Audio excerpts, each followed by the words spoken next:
broadcast network, AFTERBUZZ TV. Over 20 million weekly downloads in over 150 countries, and your number one source for after-show entertainment.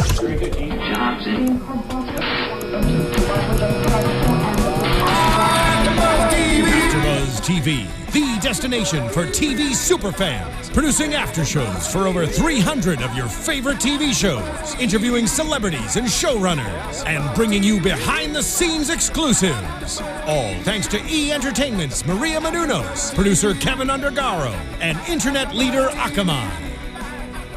Now, let the buzz begin!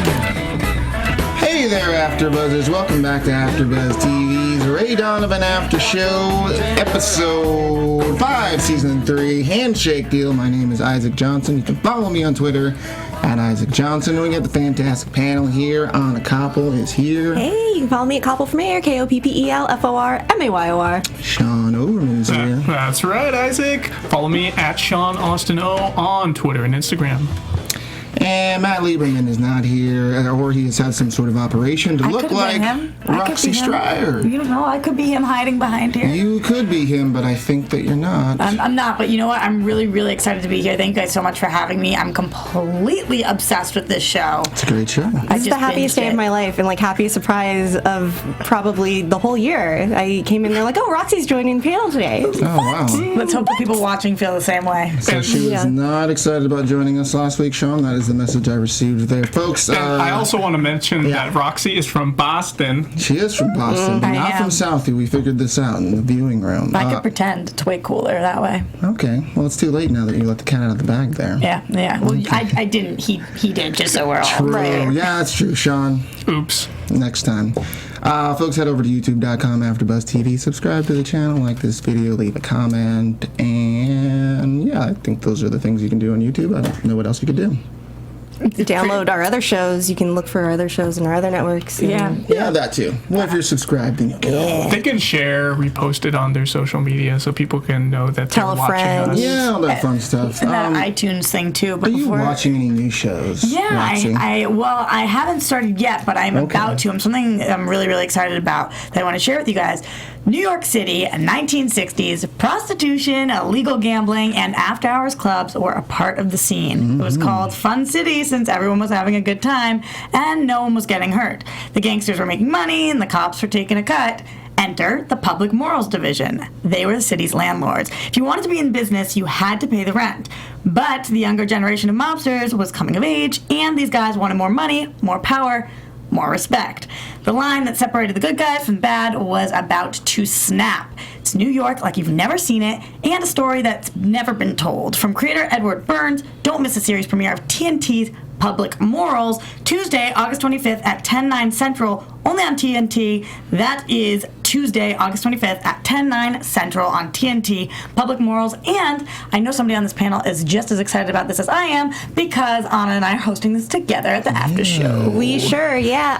And for anybody who might be following along regularly, the whole Revenge panel is going to be there. So it's going to be Phil and Christina as well. And we're super excited that we finally found a show that we could all agree on. Yay! I'm sensing some jealousy from the men in here. I'm just going to say. A little bit. I was going to ask if I could join, but I guess we're not going to do that, Sean. I guess we're SOL. But you know what? That show looks amazing. I saw the trailer. Edward Burns looks super cool on it, and he's the creator and he's starring in it. Love that guy from that movie 15 Minutes back in the early 2000s. I was thinking it was just like an Entourage when he had the Five Towns show, but maybe that's not applicable. I don't know. Well, you're going to have to just stay tuned. Okay. Stay tuned. Tuesday, August 25th, 10/9 Central. Yeah, so let's get into Ray Donovan. Sean, how'd you feel about the episode? I felt this was a good episode. We got to see a lot of hoes and coke again, as usual, because it's Mickey's business. And you enjoy that. That's something you're looking forward to.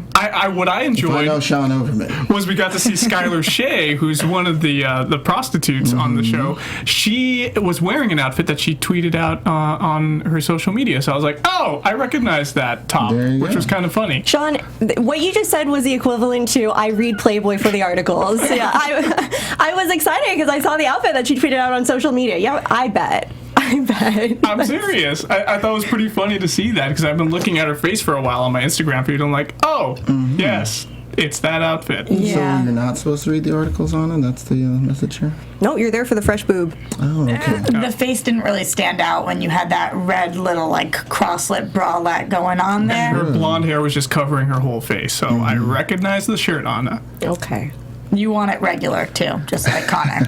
Just saying. I don't know how else, Regular. I don't know how else you're supposed to do it. I think regular's the only way. Roxy, how'd you feel? Oh my gosh, I love this show so much. I haven't found a bad episode yet. I thought it was awesome. It was really dark. I just can't wait to see what's happening here with Finney and where we're going with this. He scares the living crap out of me, and I love that. And it's not in an obvious way. It's in like a you might stab me in my sleep kind of way, but I'm still not certain. And just pushing that even further. I love that. I'm loving the relationship with the brothers and what's going on with Bunchy. Poor Bunch. So anyway, I thought it was really great, and I'm so excited to talk to you guys about it. Yeah, how'd you feel on it? I mean, I felt great. I think we all feel pretty good about it. Okay. I want to say that like just from the first scene that. My dad actually pointed this out that like you can tell from the first shot whether or not something's going to be good, and Jon Voight from the back was just killing it tonight, right? I mean, he was just selling it, killing it. I was like, he's so good from the back. It was amazing, well, and I think that just set the tone. Perhaps he'd been doing some squats or something. Is that what we're talking about? No, just that little like dance move that he does. You know, like he just. No, she wasn't saying she likes him from the back. She was Just clarifying, that's all. It was hard to tell the difference between him and Ray tonight, though, because we open up on that dream sequence and they're in the same shirt as one another. Yeah, likely. I feel like that it just Ray's the favorite, right?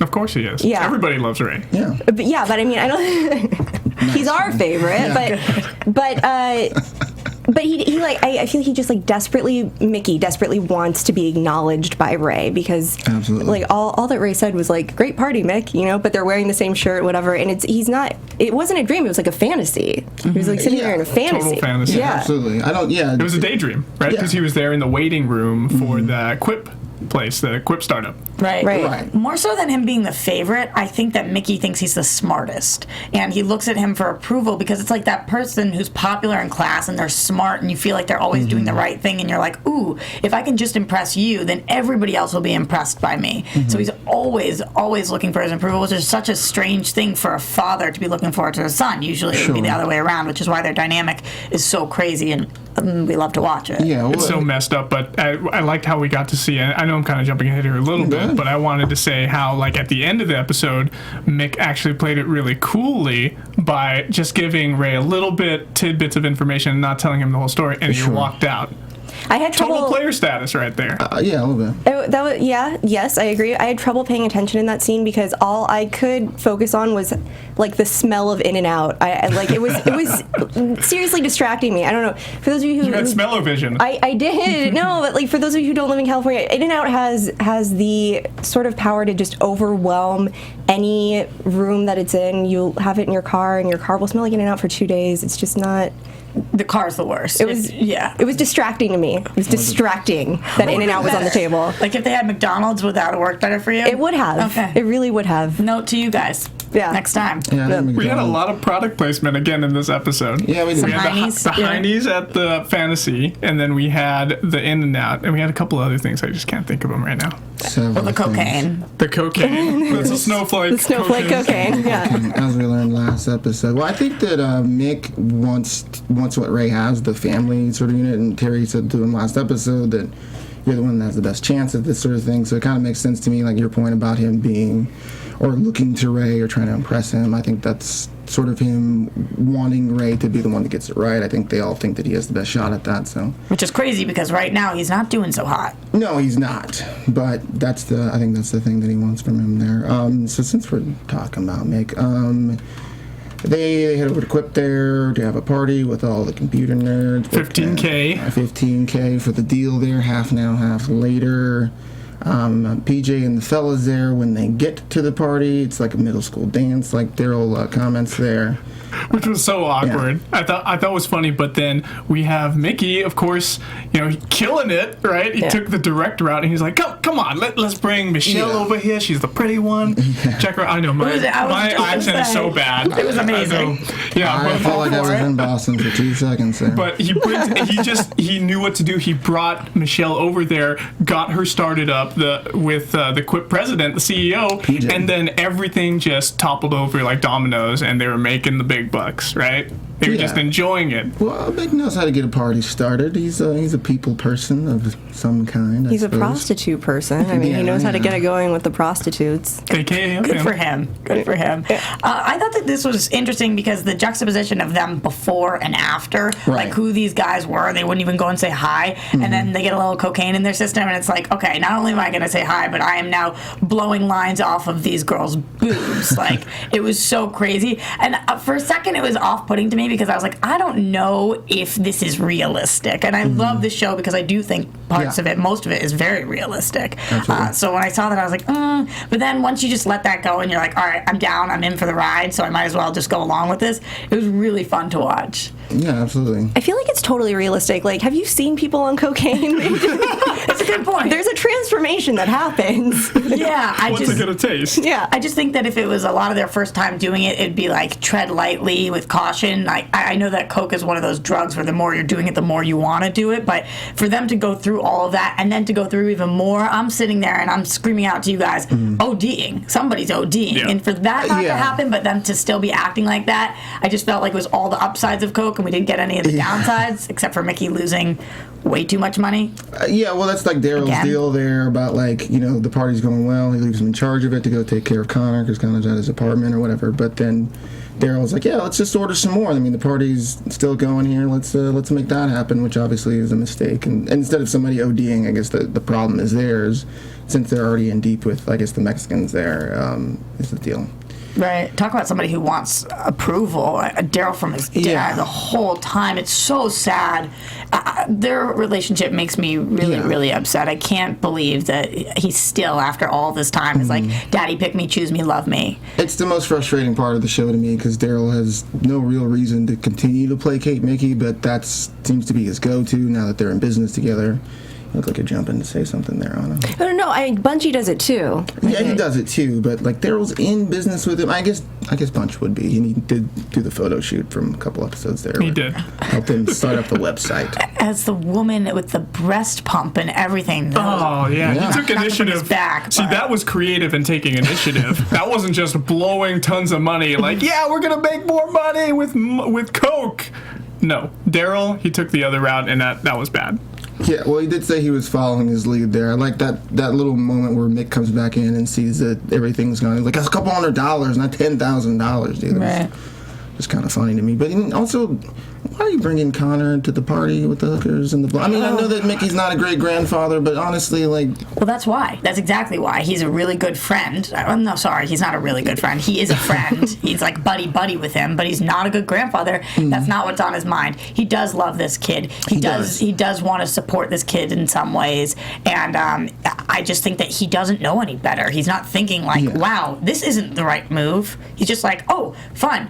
Girls with boobs, cocaine. Yeah, who doesn't like that when you're like 15? A guy who's just jerked off, and I'm giving advice on that. I do like that he at least kind of calmed him down about being embarrassed about his mom catching him masturbating. It's like, you're human. If God didn't want us to masturbate, we'd have shorter arms. But that is not what his mom caught him doing. That's what I said.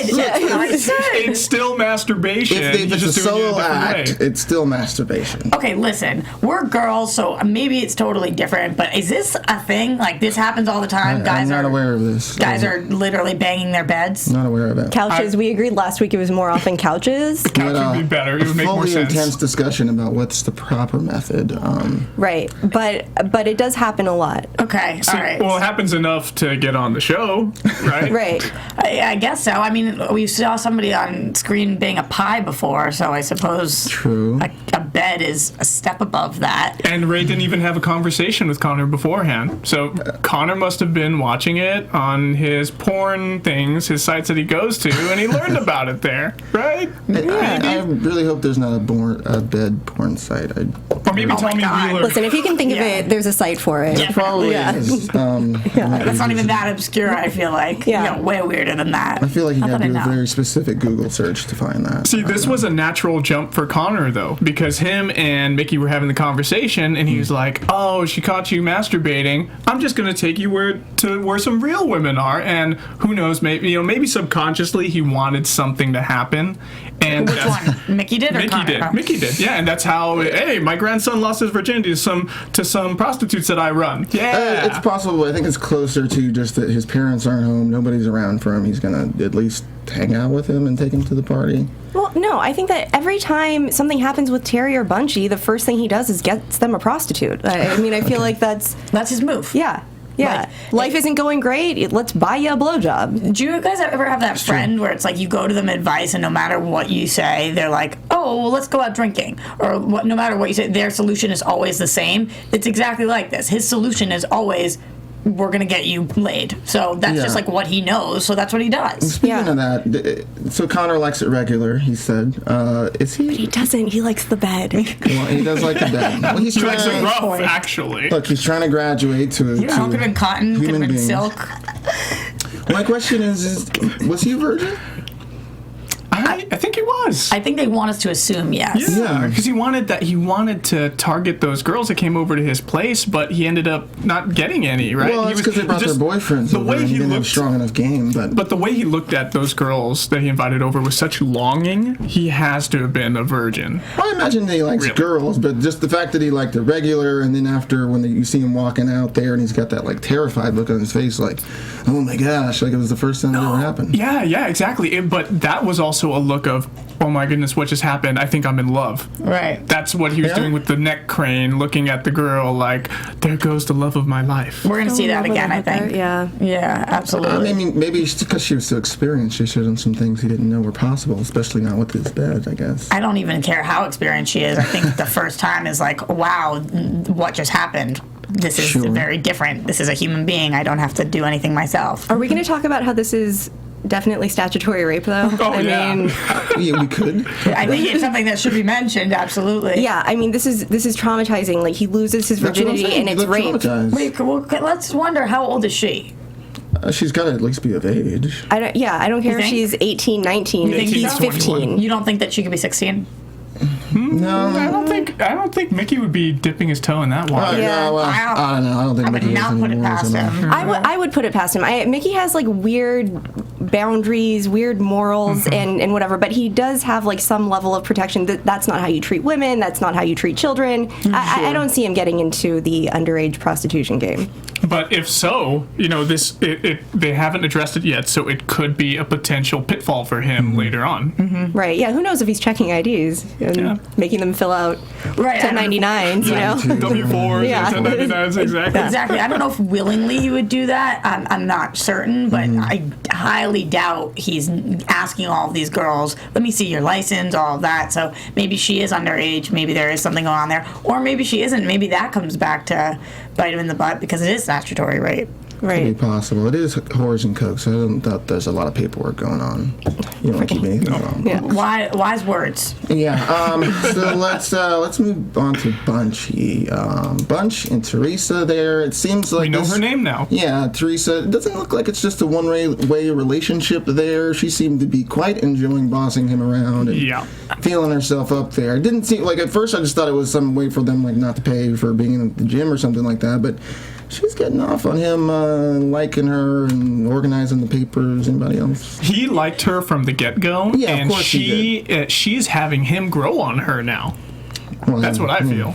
A couple of things. Number one, for like 30 minutes of this episode, I was trying to think of something clever about her not being Mother Teresa, and her but I couldn't think of it, so I'm just throwing that out there. You guys can think of something more clever than that. I think it's out there now. Right. Yeah. I think it's more fitting that she's the Black Widow and she's getting Bunchy caught in this web of possible deceit and love and lust, but mixed in with her brothers possibly getting money from him, right? Like exploiting him. Yeah, I think she genuinely likes him, or at least genuinely likes the relationship Well, there, that's or whatever it is. Going back to the realistic thing, and I asked you guys this out loud because I really don't know the answer. I honestly am curious. Is this something that happens? Like girls just walk into the room and they unzip their shirt and they're like, touch yourself? Because this was so strange to me. Not strange in a bad way, just like, what? What just happened? Yes, I know women like think this. it's possible? There are women who are dominatrixes or I guess if you start out your sadists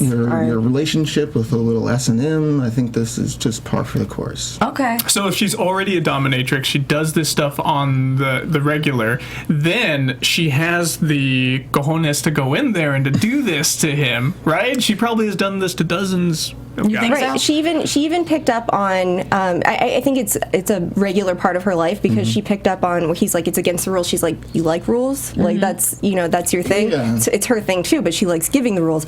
That would never occur to me if somebody said against the rules. I wouldn't even hear that in the same way. Right. So I will now. But And she's definitely listening. Her ears are open. She hears about the church thing. She questions him on it.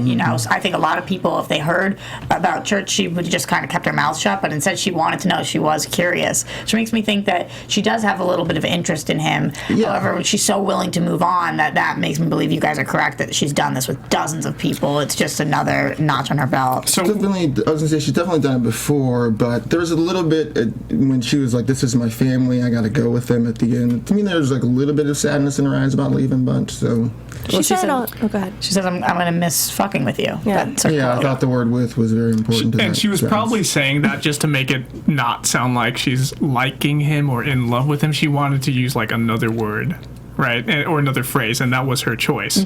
But I feel like with the whole him being molested before and her having that conversation with him, I could look at it from two different perspectives. One could be she cares for him, which I'm kind of more leaning towards that. I'm like 60-40 on this.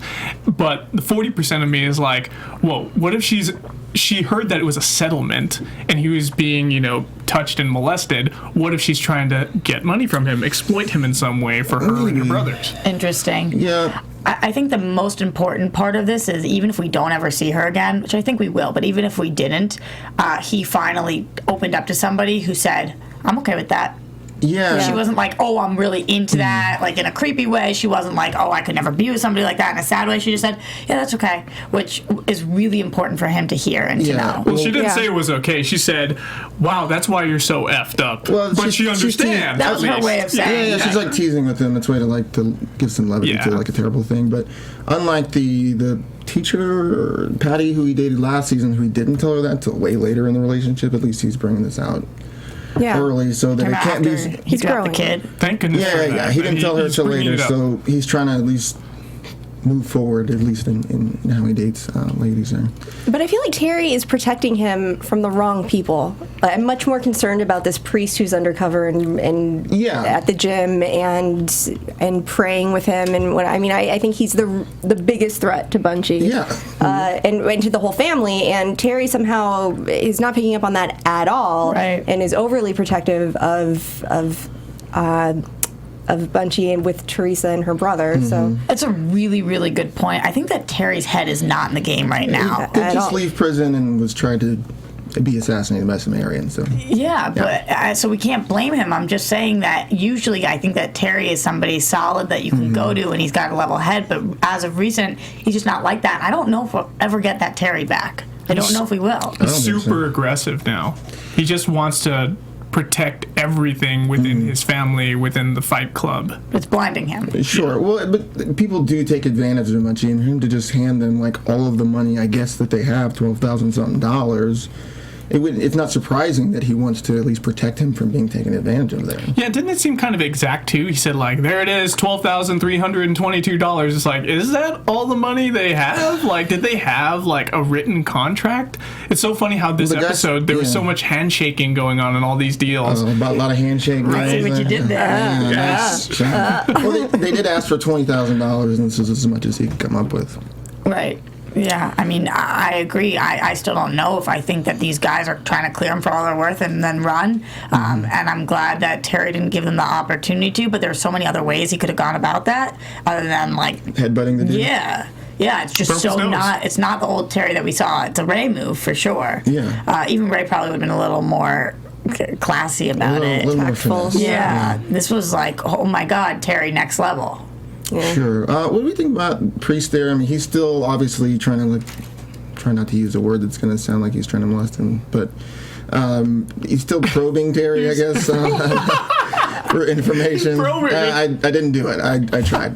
I kept thinking, like, prime him, pump him for, no, that's all I got. Everything just sounds so bad. Speaking with him? He's talking. Okay, yeah, I guess I could have been a little more direct. Having a conversation. He was having a conversation with him, trying to extract information. Yeah, well, even that one sounds bad, too. Still I really think we stick with talking. Talking, Yeah. okay. I feel like that can't be misconstrued. He talked and he prayed with him. He did pray with him. So it seemed, but I think you mentioned this when we were watching. You said it seemed like he was trying to hit on him also. It seemed like that to me.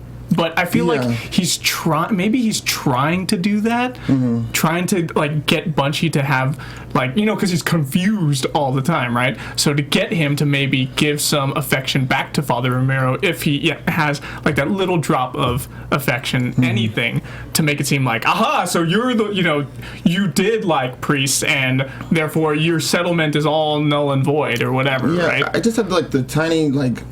We don't know exactly why he's going after this whole Father Danny thing, and I just had this like, was this guy maybe also molested by Father Danny, and that's why he's trying to get the information, and maybe that's how he relates to Maybe it's his dad. Maybe. Could have been. No, they look pretty close in age. They both have gray hairs. No, that guy was a lot older than this dude. This whole thing is so screwed up, and we just have to keep our eyes open, because the last thing we want is somebody to either go after Bunchy's settlement, try to take it back from him, or to hurt him when he seems like he's getting to be in a better place. And I can't picture this going any other way but one of those two things. I mean, what else could this guy possibly want right now, other than money or some sort of something from him? I thought it was some sort of like revenge plot because they're both priests or something like that, but now I'm thinking it's otherwise. What do you got? No, I'm just actively listening. Okay, it looked like you had a thought there, like you're. That's what great active listening looks like. I'll take notes in my next acting job. Let's take a quick little break for the iTunes. Folks, head over to iTunes. Give us a rating and review on our Ray Donovan After Show. We'd really appreciate it. Give us 5 stars if you really like us. AfterBuzz has over 100 hours of content every week. And shows like Public Morals that are also upcoming and stuff like that. We'd really appreciate it. It helps out the networks, helps keeps the lights on, helps keep us coming back to talk about Ray Donovan. And if you give us a rating review, we'll chat you out on the show. We got 2 new ratings this week. And this is the second time we've had this comparison. So I'm just going to celebrate that for a quick second. They call this the Talking Dead of Ray Donovan. All right. That's great. Which one of us is Hardwick? I'm going to say you. Oh. Yeah. Oh, wow. I could see it. I could see it. If I ever put a reel together, that's going on there. Okay. Good. Oh, wait, say it again then, and then, like, really, really professionally. And I feel like Anna Koppel is... embellish. I'm trying to do it and stop interrupting me. Act surprised. You know what? The moment's over. I'm not going to say it. Well, let's go ahead and skip it. I ruined it. You ruined my reel. Yeah, sorry. Thanks, Sorry, Sean. Anna. Thanks a lot. You know, Anna, I feel like you're the Chris Hardwick of the show. That is so... Thank you, Isaac. Acting. Also. I agree. I agree. Did I make the reel? You could cut right there, right after. Yeah, before I celebrated my win there. In a fairly empty field of RD podcast, this is a fantastic find. The panel is great, and I like the differing viewpoints. He did give us 4 stars. He says the only reason I'm rating this 4 stars instead of 5 is because of the lack of listener involvement. What do you think this is, man? The podcast is handled in a fantastic format, and it's not if not slightly rushed. Well, we only have so much time. Oh, what do you mean? What do you think this is? Like, this is listener involvement. You calling him out is listener involvement. Yeah, and I want to point out we do give our Twitter handles at the top of the show, so please tweet us during the show where we want to hear from you. So yeah, there's plenty of it, and I'm all up in them comments on the YouTube. Mm-hmm. He is very active. Very active. I don't have a life, folks. That's why. Another great AfterBuzz show from Strike It Rich. I feel like I've seen or read a review from you before, sir. What happened to the priest? Well, there he was. Did I miss something? Am I supposed to forget about him? And so that when he strikes again, it's a surprise? I guess we have an answer to that. Yeah, I think so. I agree with that. It's going to be, there's going to be a couple more episodes where it goes by and he's not going to be there. We're going to forget about him. And then again, he's going to burst into the locker room while Bunchy's changing and try to take advantage of him. Yes, that's an early prediction. You don't think he's trying to play detective, figuring out what the murder and whatever? Seems like he's playing detective. No, I think I'm going that route too. It's just I'm divided, man. I don't really know what's going on with this guy, Father Romero. You're trying to hedge your bets. You're planting seeds in all different places. So that at the end of the day, you can be like, I was right. Not be like, or one of your 10 predictions. Yeah, bingo. I do that too. Yeah. He also goes on to say, the sheet of paper that Paige showed Andrew Finney looked like a child-sized writing, so I'm thinking that it had a little too much attention from Daddy at some point, which is, man, my eyes are terrible, which is what had twisted and tormented her. She uses that for leverage against her father. Interesting. Anybody have a thought about all that? No. Nope. No, let's move on. I love that your listeners are writing, you guys. Yeah, but thank you guys so much for commenting and rating us on iTunes. We'll shout you out next week on the show. Let's talk about Abby. Still in Southie. I'm honestly so curious on your opinion on her in general. She is well documented on this show about her mothering or lack thereof skills. I knew it watching this. I had a little bit more sympathy for her visiting Dad there in, I guess, hospice. He had a heart something. I forgot what it exactly was. He had heart disease. Heart disease. And they're billing him to death. Yeah, well, that's what you do, I guess. I don't know.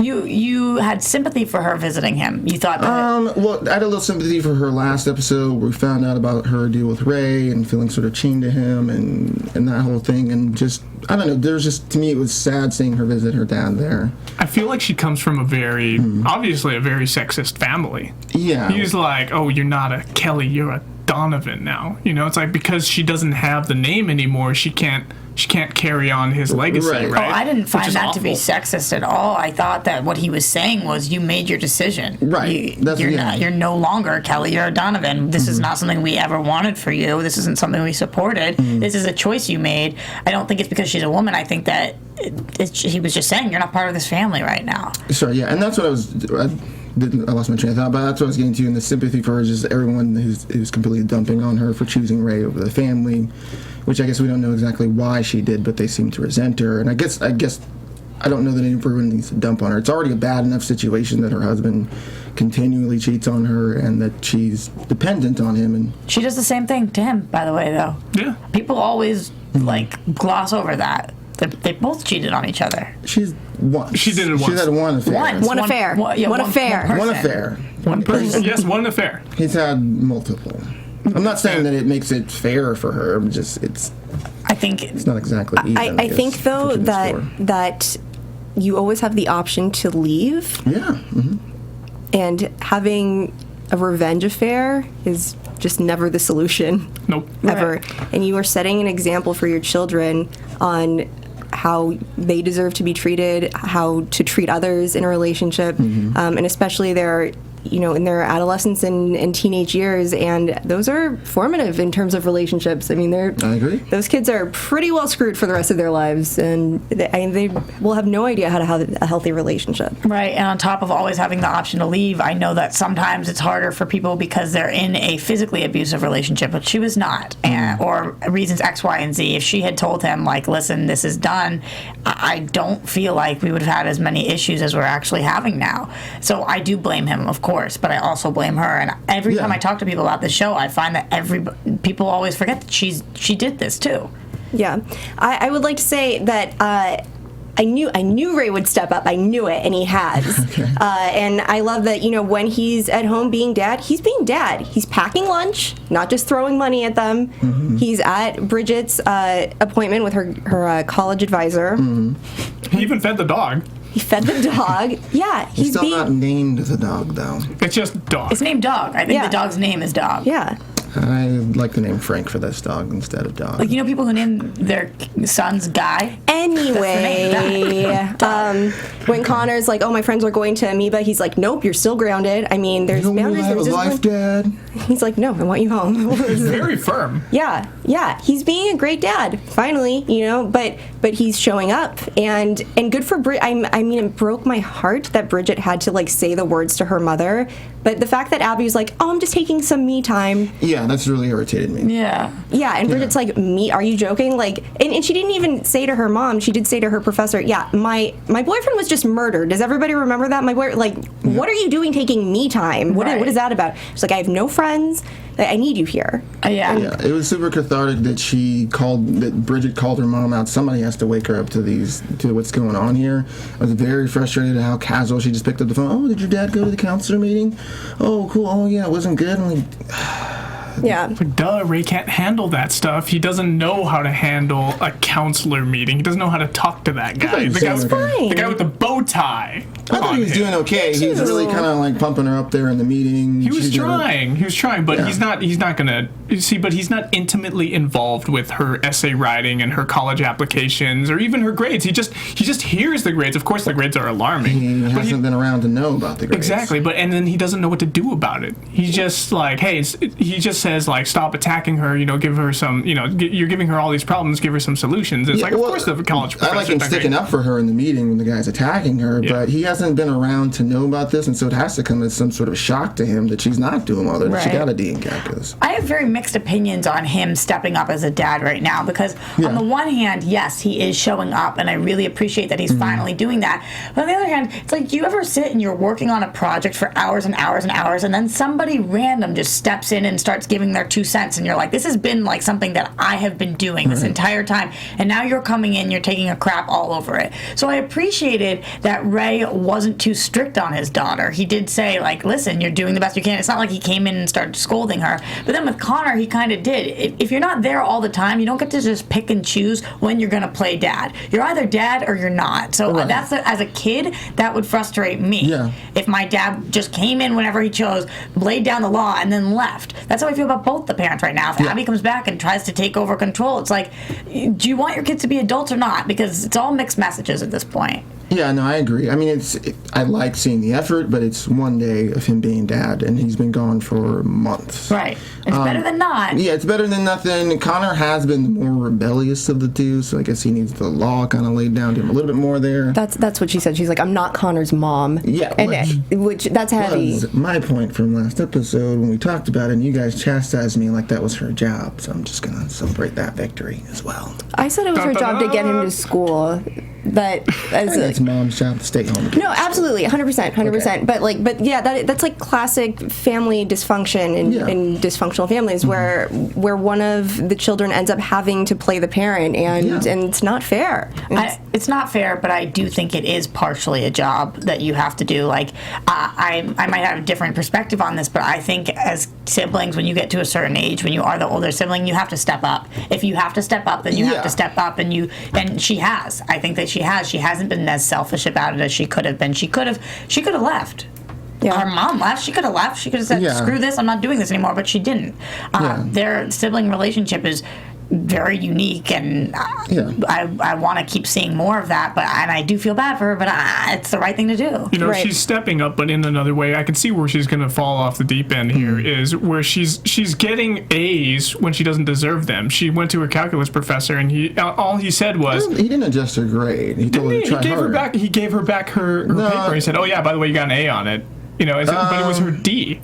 One paper. I don't think that he's just giving her an A just to give her an A. I think he really wants her to work hard. I think she's trying harder. I think she was studying, showing up to class. I think she's applying herself, but she is dealing with the murdered boyfriend, so raising brother, and she's trying to connect with him in a different way, though. She's trying to connect with him in like a non-professional, like mentor-mentee kind of way, and it looks like she's manipulating him. She's manipulating the teacher because she's talking about her ex-boyfriend and her trauma, and she's bringing out his trauma, and it doesn't seem like the right thing. He was even shocked by it.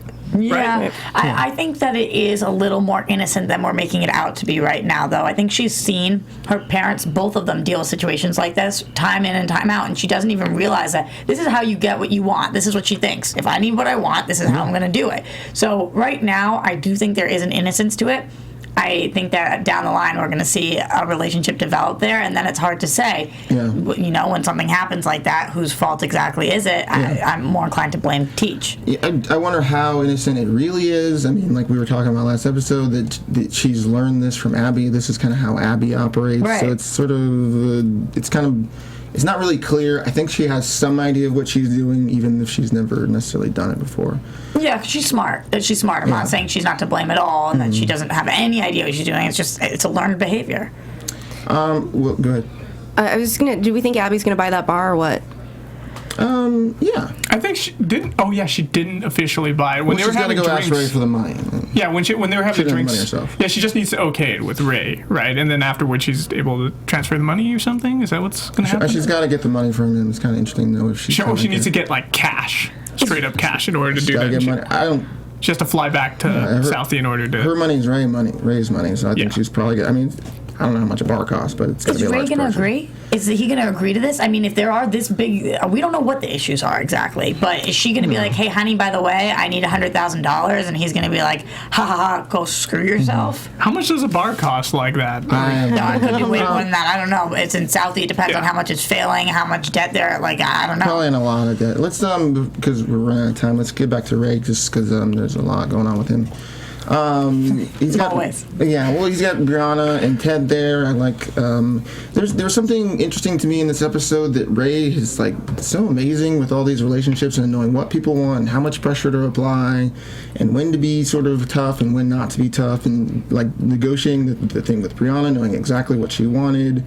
Kind of strong-arming Ted a little bit there, snatching his phone. It was kind of funny to me. That was a really funny situation. Yeah. And then when he came back later on, Ted just opened the door and let him right in. And of course he Hey, did. Ted, how are you? Well, he was never going to use that mace. I think we know that. And then also with Blackwood there, Mr. Carbonell. Yeah, Carbonell. Yeah, from The Dark Knight, a bunch of wonderful things. Lost, Bates Motel. Yeah. Friend of AfterBuzz. Friend of AfterBuzz. Daybreak as well, back in the early 2000s. And I believe Great show. Brooke, what's her name's show? Let's talk about the show since we're running out of time. Yeah. Yeah, sorry. I thought we were doing. I was just so excited to see this because first of all, I love him, but second of all, I've made it my favorite character. I love Lena so much. I think she is like the most kick-ass, fabulous person ever. She's awesome. So anytime we can bring her back into the fold because she has been so out there recently, I've been like, please come back to me. Watching her and with the whole going into the office and thinking so quick on her toes and the interaction she had with Ray. Oh my God, I live for her. Well, she's bored working for Lee. She talks about how good, like, I don't know, like the lunch program is or something to that effect. Good lumbar support. Yeah, she's like, yeah, it's an awesome job, but I think her actually finally getting back into action there was awesome. What she strikes me as for this crew, for Ray's crew, is she's like the scoundrel. She's got all kinds of guile and sleuth, and she can just go into anywhere and be totally like unseen. And if anybody catches her, she can talk her way out of any situation and just be like, boop, I'm out of here. Peace. Do you think she actually saw his movie? She seemed to know a lot about it. Maybe she did. It seems like it would be a popular film for him to have it up there. I just wouldn't put it past her to do her research on whatever she's doing. Yeah. She's smart. She's dedicated. When she does a job, she does it right. She even put the hoodie on so she could look like a college student. And she did. She is so cool. I just love her. I love her. I love her. I don't know if I bought her as a college student, but I thought, sure, let's try. Grad student, totally. Well, apparently Blackwood did. He got fooled. Yeah, well, she stroked his ego there. He enjoyed that. Yeah. Men like that. We do. So him with Paige there, he's even using this whole phone situation with Verona. With Finney and Verona to sort of leverage what exactly Paige has on Finney, which I like him using that. I thought that was pretty smart stuff. Yeah, I agree. I'm loving Katie Holmes. I think that she's doing an incredible job as Paige. I think that they are giving her some really strange lines. Her dialogue seems to be off for some reason. It's like very expository, and I don't really know why they're doing that. Maybe it's a character choice. Is there like a specific line? Yeah, when we saw her outside and she was talking to her dad and she had that whole scene and she was describing like, well, here's what's going on and just went through all of these things. I don't know, all the time, or even when she's talking to Ray, just her for me, it's off. I don't know why. The better question, what's he done to me? Right, everything. But I don't think it's her.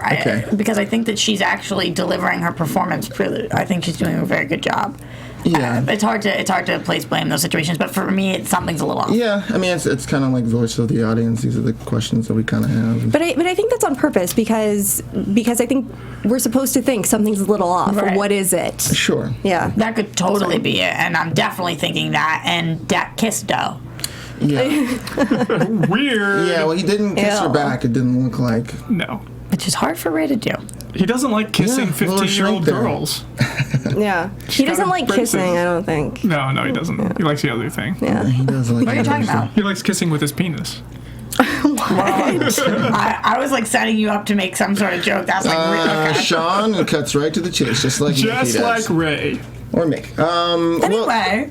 Well, and the last thing I want to talk about before we get to predictions here is that we saw Finney lose his temper there just a little bit. It's escalating. Which, just enough for us to be like, okay, he's only going to be so patient with Ray, and I'm dying to see what that looks like when he really loses it with him. You think that's what's going to happen? He's going to really lose it. At some point, I feel like he has to. He's such a controlled guy. I think it would be exciting drama to watch him really kind of lose it. I saw him lose it in the pilot episode of Deadwood. Man, I can't wait until something like that happens on this show. It's going to be amazing. But I feel like Finney pays people to lose it for him. Exactly, that's what I'm he's saying. He's being tested here, and he doesn't like what Ray's doing. And he's just like eating his milk and cookies. It's like the most innocent looking thing, but then when he turns his head and he looks at Ray Liev, he's like, I got my eye on you. What do you guys your think back. about this NFL deal, the 3%? Oh, I think it's really smart. Yeah. Yeah. Super smart. Out of Why is he hundreds doing of- it? To try to get out of all of this? Yeah. Well, perhaps He doesn't we want to be a should, servant. Well, out of billions of dollars, 3%, that's going to end up being a lot for Ray. It's a lot of money. Also would mean that he doesn't have to work for anybody anymore. But let's predict about it. Yeah. And now, your AfterBuzz TV predictions. Yeah. Shall I go first? You shall, if you'd like to. All right. So I think Terry's got PTSD from prison. It's super clear from Easily. the teaser we got to Absolutely. see that the Aryans are not there. They did not track him down. I highly doubt it. The way he was like holding a gun, aiming at the office in the bar in the club, it just looked awful. And there's no Aryans there. And I think Paige is actually testing Ray. I think her and her father may be just setting Ray up to see how loyal he is, and this because like you were saying, like her lines were really expository. I feel like, am I stepping on anything? No, that's those good. two predictions are like blowing my mind. All right. Yeah, that's good. Sean, for the win. So I feel like she's just saying things like in front of her father with Ray clearly there. He's within auditory range of them. So Finney's testing him. He's willing to see if he's going to violate his contract, maybe. Yeah, that makes a lot of sense. Also, that moment where he find like the politician and the phone thing and that whole setup that she's, I guess, had whatever going on with him. That'd be crazy. Her stuff to him when she's just like, oh, it just went too far. I was just like, overacting. This is not Totally. real. And he picked up on that right away. Yeah, well, that's right. Right. I think that we're going to see a lot of growth from Bunchy for the rest of the season. Even that one line, we don't all have to spend our life fucking miserable. Yeah, I think that I'm really excited for that. He's standing up for himself. Yeah, I already talked about that. I think that we're going to see a little bit of a Bridget and teacher, and by a little bit, I mean a lot of a bit of a relationship. I think that your predictions are amazing. I'm going to take credit for both of them. Yep. That's about it. I had that the Aryans are not there. Teresa's coming back. That priest is not. He's not making it through the season. Somebody's gonna get rid of him. Whacked. And He's going to be buried next to the other priest. yeah, totally. And they're gonna have just like a priest graveyard under that hospital. But I'm gonna say that Ray says no to buying in the bar, and she's gonna buy it anyway. That's a good one. I like all of those predictions, and I'll take credit for none of them. Okay. You're a better man than I. Tell us, Isaac. Are you? I'm a better man than you? You are a better man than I. I stand by it. You're a better woman than I am. How Thank about you. that? Thank you. Shake on it. Yeah. Like this episode. A handshake deal, and there it is. Let's end on that wonderful note. Roxy Striar, thanks so much for joining us. Where can people find you on the internet? Thank you guys for having me. You guys can find me everywhere at Roxy Striar. Sean Overman. And you guys can find me at Sean Austino on Twitter and Instagram. And you can follow me at Koppel for Mayor, KOPPELFORMAYOR.